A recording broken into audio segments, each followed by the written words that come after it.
The Tale of Peter Rabbit by Beatrix Potter.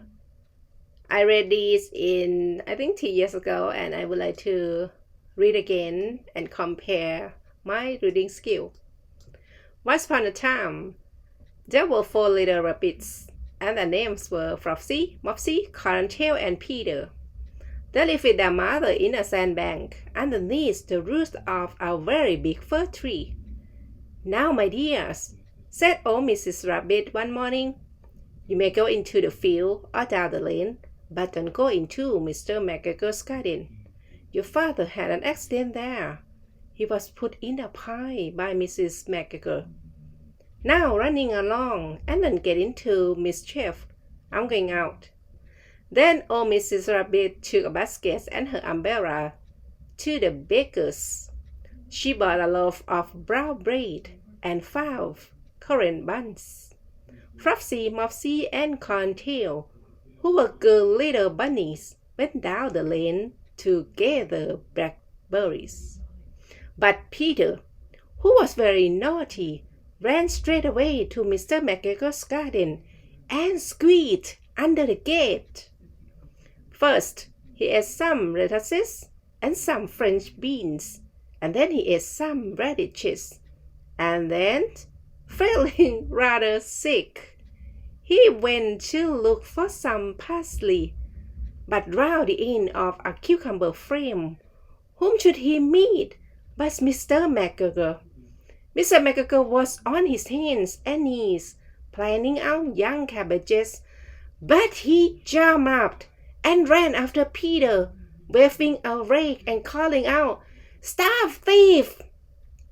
Peter was most dreadfully frightened. He rushed all over the garden, for he had forgotten the way back to the gate. He lost one of his shoes among the cabbages, and the other shoe amongst the potatoes. After losing them, he ran on 4 legs and went faster, so that I think he might have got away altogether if he had not unfortunately run into a gooseberry net and got caught by the large buttons on his jacket. It was a blue jacket with brass buttons, quite new. Peter gave himself up for lost and shed big tears, but his sobs were overheard by some friendly sparrows, who flew to him in great excitement and implored him to exert himself. Mr. McGregor came up with a sieve, which he intended to pop upon the top of Peter, but Peter wiggled out just in time, leaving his jacket behind him, and rushed into the tool shed and jumped into a can. It would have been a beautiful thing to hide in if it had not had so much water in it.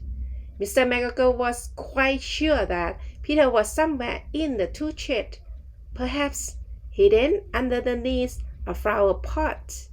He began to turn them over carefully, looking under each. Presently, Peter sneezed. "Teddy scooped." Mr. McGregor was after him in no time, and tried to put his foot upon Peter, who jumped out of a window, upsetting 3 plants. The window was too small for Mr. McGregor, and he was tired of running after Peter. He went back to his work. Peter sat down to rest. He was out of breath and trembling with fright, and he had not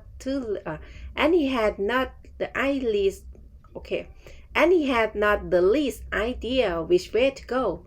Also, he was very damped with sitting in that can. After a time, he began to wander about, going lippity, not very fast, and looking all round. He found a door in a wall, but it was locked, and there was no room for a fat little rabbit to squeeze underneath. An old mouse was running in and out over the stone doorstep, carrying peas and beans to her family in the wood. Peter asked her the way. Peter asked her the way to the gate, but she had such a large pea in her mouth that she could not answer. She only shook her head at him. Peter began to cry. Then he tried to find his way straight across the garden, but he became more and more puzzled. Presently he came to the pond where Mr. McGregor filled his water cans. A white cat was staring at some goldfish. She sat very, very still, but now and then the tip of the tail twitched as if it were alive. Peter thought it best to go away without speaking to her. He had heard about cats from his cousin, little Benjamin Bunny.